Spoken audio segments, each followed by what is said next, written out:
Boy, oh boy, oh boy. On this episode of Cuckoo for Cocoa Puff World, right, I feel like I'm doing this every single day. I literally am doing this every single day. Stories like this.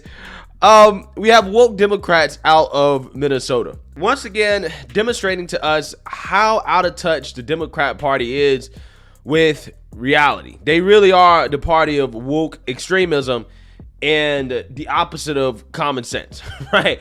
They don't have any common sense. And this story right here is a prime example. As they want to add menstrual products to the bathrooms. Okay, now again, if we weren't living in Cuckoo for Cocoa Puff world, everybody would just assume that, oh yeah, they want to put menstrual products in female bathrooms for girls. That would be the most effective and efficient use of taxpayer funds if you're going to use them for this purpose. But no, because we do in fact live in Cuckoo for Cocoa Puff world, being spearheaded by the woke left and the Democrat Party.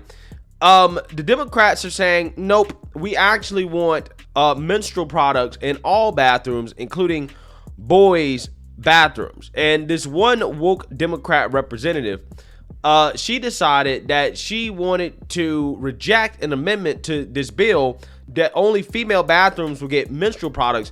She rejected that amendment because apparently menstruation is not just something that females experience, according to her. She really said this.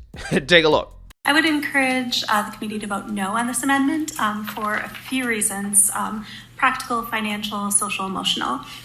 First, there are a lot of schools that are moving towards gender-neutral bathrooms, and if we add female, we might become obsolete very quickly. Second, not all students who menstruate are female. We need to make sure that all students have access to these products. There are obviously less non-female menstruating students, and therefore their usage will be much lower. And that was actually calculated into the cost of this and how much we decided to fund it. And so we do not expect that the non-female menstruating students will use these products as much as the students using female bathrooms, but it's important to have them there. And that brings me to just the social emotional reasons for that. These students who are not female, who menstruate, face a greater stigma and barrier to asking for these products. And so providing them in an easily accessible place in all student bathrooms is particularly important for those students. Yeah, so you're saying that, you heard that. This Democrat state congresswoman, is literally arguing that we should have menstrual products in girls and boys' bathrooms because there are non-females that menstruate. I would challenge her to find one non-female, which is a male, because sex is binary, scientifically. Find me one non-female that menstruates, right? Find me one. She argued that this should be done for financial reasons, right? Financial reasons. How in the world is it financially responsible to put period products in the boys' restroom? It doesn't make sense, right? I don't think there are going to be any 10-year-old boys, 11-year-old, 12-year-old boys that are all of a sudden going to get their period. I don't think that that's going to happen. I don't think we've ever seen that before. Okay, I don't think we've ever seen that before. Again, this is another example of how the left wants to mix biology with gender ideology. At first, they called conservatives ignorant, right? When they said that we were mixing the two. Okay, you guys are ignorant that men and women refer to gender. Male and female refers to sex. Which she's clearly in this video right here, basically using the terms or the ideology interchangeably. She's trying to mix it in with biology to try to say that transgender females or women that are transitioning into men or girls that are transitioning to boys, well, they're actual males, right? They're non-female, which is just scientifically not true. It's just not true. She's just wrong. Okay. Again, I would argue that not only is maybe putting menstrual products in boys' bathrooms probably not, very financially or physically, conservative or whatever. I'm not sure if I buy into the whole period poverty thing, right? Where you need to put these products in the bathrooms at all. because allegedly there's so many young girls out there that can't afford these products. I'm not necessarily sure if I'm buying into that. Maybe, right, some women, okay, in my comment section can tell me whether or not you believe it's a good idea to put these products in bathrooms and for taxpayers to fund this, right? So I'm skeptical about the proposal in general, but if you're going to go this route of funding this, I don't think that we should be pouring taxpayer funds into putting tampons in boys' restrooms. Again, we all know what's going to happen with this, okay? We all know how boys are. They're going to take it. They're not going to actually use it for what it's for because they can't, okay? They're going to take it and do all types of crazy stuff with it. They're going to, use it to make fun of each other. They're going to throw it at each other. They're going to make a mess out of the bathroom. They're going to flush them down the toilets. They're going to do all types of crazy stuff with the products because they can't use them, right? But dummies like this are elected into positions of leadership and political power that push for this nonsense. Push for taxpayers to waste money on stuff like this that we really shouldn't be wasting money on. And it's really a shame. So with that being said, let's read a little bit more about this and kind of what's going on here. The Minnesota Legislature is considering a bill that will require all public and charter schools to make menstrual products available in school bathrooms, including boys' bathrooms.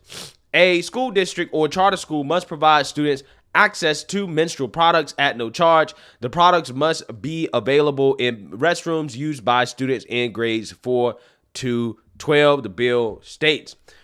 Rep. Dean Erdahl, Republican, Grove City, proposed an amendment to clarify that the menstrual products should be available in restrooms used by female students. Quote, "This is just about practicality. I believe that these products should be most available to those who would use them, girls. This amendment makes that more likely," he said during a January 11th House Education Committee meeting. Facts. True. Right? If you're going to put this stuff in bathroom and we're going to fund it, then we need to make sure it's actually getting to those who need it. Okay? Boys don't need this. Okay? Males don't need this. Bill sponsor, Representative Sandra Feist, DFL, New Brighton, urged legislators to reject the amendment. Quote, "There are a lot of schools that are moving towards gender-neutral bathrooms, and if we add female, we might become obsolete very quickly," she explained. Well, I mean, listen, the schools should not be moving towards gender-neutral bathrooms, right? That shouldn't be happening, okay? That's a problem, and that also needs to be something that these legislators are working on to fix, right? Because that's a problem in and of itself. Second, not all students who menstruate are female. Feist continue, "We need to make sure all students have access to these products.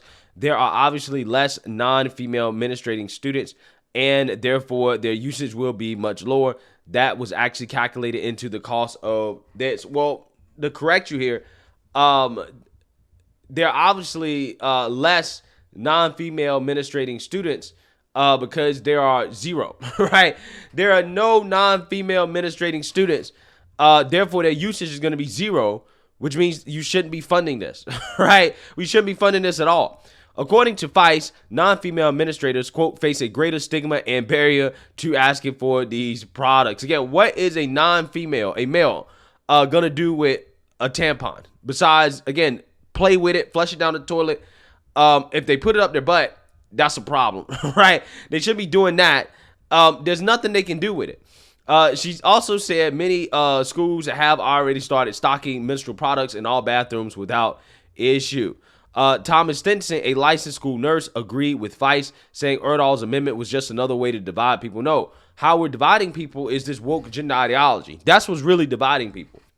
Quote, "This just adds another barrier for our kids," he said. "We want access available for everybody, and to add that amendment doesn't make sense to me." Quote, "This old Norwegian has trouble understanding some of that," Erdahl responded. His amendment was rejected by the DFL Control Committee. Feist said the bill would be funded by a $2 per pupil increase for each district's operating capital revenue.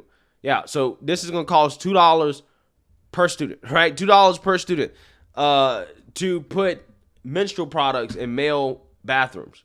Amazing, right? What a great use of taxpayer funding. She said many students are missing school because they don't have access to menstrual products. I don't necessarily believe that. Quote, chronic absenteeism costs a lot more than just paying for free period products. She said, we ensure that students have toilet paper, paper towels, soap, and Band-Aids. We should ensure that students have period products as well. Again, I think that's debatable, the whole period poverty thing. But again, if you accept that, fine. If you want to fund it for girls, okay. But putting them in male bathrooms is just ridiculous, right? It really is. Again, this is just another example of Democrats living in cuckoo for Cocoa Puff world. And I don't understand for the life of me how anybody in this country who is a level-headed American can listen to the modern-day Democrat Party and think, oh, yeah, that party definitely has the best interests of this country at heart, right? They're moving us in the right direction with this stuff. This is insanity. This is insane. It's a waste of time. It's a waste of money. It's a waste of resources. And, this is something that should have been rejected. But unfortunately, it seems like there are a lot of people that are voting for this stuff, and I just don't get it. I don't understand it. So let me know what you guys think. Make sure you like, comment, and subscribe. Most importantly, share a Black conservative perspective. Peace.